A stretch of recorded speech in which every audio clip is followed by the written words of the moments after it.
नमस्कार दोस्तों, स्वागत है आपका मेरे YouTube चैनल जीके पोर्टल में। आज जो हम जनरल साइंस के कुछ क्वेश्चन डिस्कस करेंगे जो कि हाल ही में जेईई कमीशन में पूछे जा चुके हैं। ये क्वेश्चन जो है आपको आने वाले पेपर जैसे पटवारी और पंचायत सचिव में हेल्पफुल होंगे। तो चलिए शुरू करते हैं। हमारा पहला क्वेश्चन है, why does land breeze blow at night? स्थल स्मिर रात में क्यों चलती हैं? तो इसका जो सही आंसर रहेगा वो होगा आपका land cools faster than sea. Option A, स्थल समुद्र की तुलना में तेजी से ठंडा होता है। अगला क्वेश्चन है, how do algae benefit the aquatic environment? शैवाल जलीय वातावरण को कैसे लाभ पहुंचाते हैं? इसका जो सही आंसर रहेगा वो होगा आपका option B, they produce oxygen through photosynthesis. वे प्रकाश संश्लेषण के माध्यम से ऑक्सीजन का उत्पादन करते हैं। अगला क्वेश्चन है, which of the following best describes oscillatory motion? निम्नलिखित में से कौन सा दोलन गति का सर्वोत्तम रूप से वर्णन करता है? तो इसका जो सही आंसर रहेगा वो होगा आपका option C, motion about a fixed position. एक निश्चित स्थिति के इधर उधर होने वाली गति।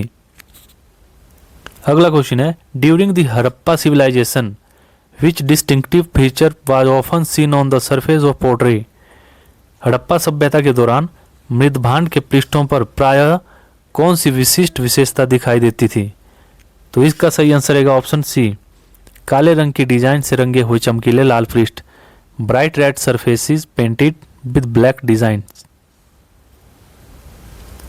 अगला क्वेश्चन है, how does sexual reproduction increase genetic diversity in a species? लैंगिक जनन सेक्सुअल रिप्रोडक्शन किसी प्रजाति की आनुवंशिक विविधता में कैसे वृद्धि करता है? इसका जो सही आंसर रहेगा ऑप्शन डी, दोनों जनकों के जीन को संयुक्त करके, by genes from two combining parents. अगला क्वेश्चन है, a scientist wants to explain atomic spectrum using Bohr model, which postulate will he refer to? एक वैज्ञानिक बोर के मॉडल का उपयोग करके परमाणु स्पेक्ट्रम की व्याख्या करना चाहता है, वह किस अभिगृहित का संदर्भ लेगा? तो इसका सही आंसर रहेगा आपका option B, electrons revolve in discrete orbits without radiating energy. Electron ऊर्जा विकिरित किए बिना विविक्त कक्षाओं में परिक्रमण करते हैं। ऑप्शन बी राइट आंसर है। अगला क्वेश्चन है, the loudness of a sound wave produced by striking an object is determined by which factor? किसी वस्तु पर प्रहार करने से उत्पन्न ध्वनि तरंग की प्रबलता किस कारक द्वारा निर्धारित की जाती है? तो इसका सही आंसर रहेगा आपका ऑप्शन सी, ध्वनि तरंग का आयाम, एम्पलीट्यूड ऑफ साउंड वेव। अगला क्वेश्चन है, if crops are stored for a long time what happen to them? यदि फसलों को लंबे समय तक भंडारित किया जाता है तो उनके साथ क्या होता है? तो इसका सही आंसर रहेगा आपका ऑप्शन ए, वे पोषक तत्व खो देते हैं, दे लूज न्यूट्रिएंट्स। अगला क्वेश्चन है, why should you avoid using a wired telephone why staying indoor during a lightning storm? तड़ित झंझावात के दौरान घर के अंदर रहने पर आपको तार वाले टेलीफोन का उपयोग करने से क्यों बचना चाहिए? तो इसका सही आंसर रहेगा आपका ऑप्शन बी, लाइटनिंग टेलीफोन के तारों और विद्युत तारों पर गिर सकती है। Lightning can strike telephone wires and electrical wires. अगला क्वेश्चन है, to obtain clean water from a mixture of sand and water which of the following method can be used? रेत और जल के मिश्रण से स्वच्छ जल प्राप्त करने के लिए निम्नलिखित में से कौन सी विधि का उपयोग किया जा सकता है? इसका सही आंसर है option D, filtration. Which of the following quantities is defined as the product of an object's mass and its velocity? निम्नलिखित में से कौन सी राशि किसी वस्तु के द्रव्यमान और उसके वेग के गुणनफल के रूप में परिभाषित की जाती है? सही आंसर है संवेग, momentum. Option A is right answer. Two different plants growing in the same area will compete most for which limited resources? एक ही क्षेत्र में उगने वाले दो भिन्न पौधे सीमित संसाधनों के लिए सबसे अधिक प्रतिस्पर्धा किस लिए करेंगे? तो इसका सही आंसर रहेगा ऑप्शन सी, वे पोषक तत्वों के लिए प्रतिस्पर्धा करेंगे।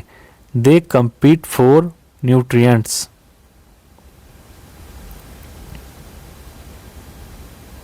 अगला क्वेश्चन है, if an area is declared a national park what should be the primary goal regarding forest and wild life conservation. यदि किसी क्षेत्र को राष्ट्रीय उद्यान घोषित किया जाता है तो वह वन्य और वन्यजीव संरक्षण के संबंध में प्राथमिक लक्ष्य क्या होना चाहिए? इसका सही आंसर रहेगा आपका ऑप्शन सी, वनस्पति या वन्य जीवों को नुकसान पहुंचाने वाली गतिविधियों पर प्रतिबंध लगाना। Prohibiting activities that harm vegetation and wildlife, option C. अगला क्वेश्चन है, which of the following condition is correctly matched regarding hormonal imbalance. निम्नलिखित में से कौन सी स्थिति हार्मोन असंतुलन के संबंध में सुमेलित है? तो इसका सही आंसर रहेगा आपका ऑप्शन बी, वृद्धि हार्मोन की कमी, बोनापन, deficiency of growth hormone, dwarfism. अगला क्वेश्चन है, why does dry acid not affect moist litmus paper but affect it when it wet. अगला क्वेश्चन है,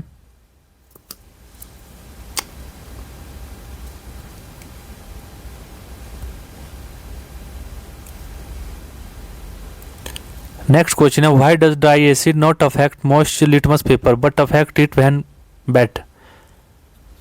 ड्राई एसिड नम लिटमस पेपर को क्यों प्रभावित नहीं करता लेकिन गीला होने पर इसे प्रभावित करता है? तो इसका जो सही आंसर रहेगा option B, acids require water to produce H positive ion. अम्लों को H पॉजिटिव आयन उत्पन्न करने के लिए जल की आवश्यकता होती है,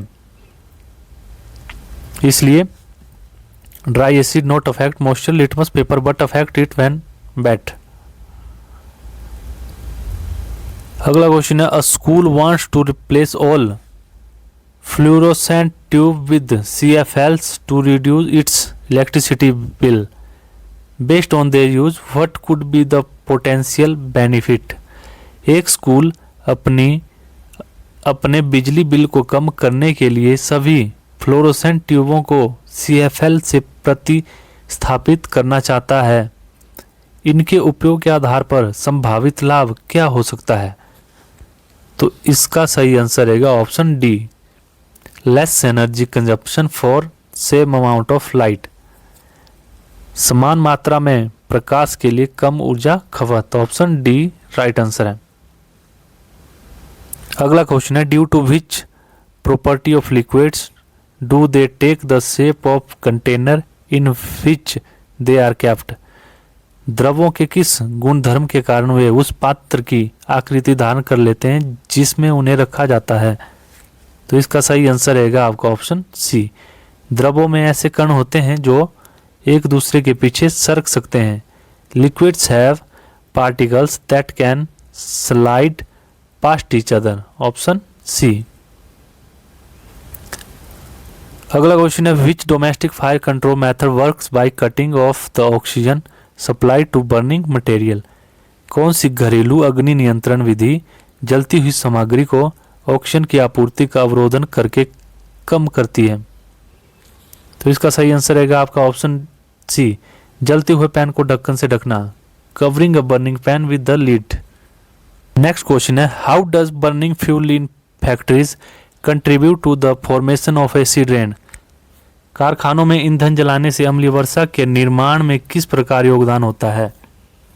तो इसका जो सही आंसर रहेगा वो होगा आपका ऑप्शन डी, सल्फर डाइऑक्साइड उत्सर्जित करके जो वायु में जलवाष्प के साथ अभिक्रिया करता है, by emitting sulphur dioxide which reacts with water vapour in air.